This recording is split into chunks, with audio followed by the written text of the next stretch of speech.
WTC ఫైనల్లో Australia జట్టు భారీ ఆధిక్యం దిశగా పయనిస్తుంది. 3 రోజు ఆట ముగిసే సమయానికి రెండో ఇన్నింగ్స్లో ఆసీస్ 4 వికెట్ల నష్టానికి 123 పరుగులు చేసింది.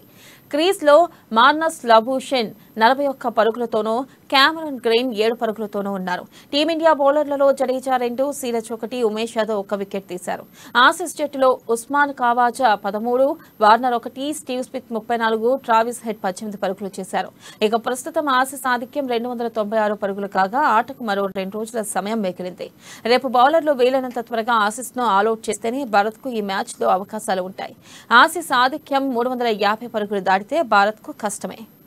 ఇక టీమిండియా తన తొలి ఇన్నింగ్స్ను 296 పరుగుల వద్ద ముగించడంతో తొలి ఇన్నింగ్స్లో ఆసీస్కు 173 పరుగుల కీలక ఆధిక్యం లభించింది.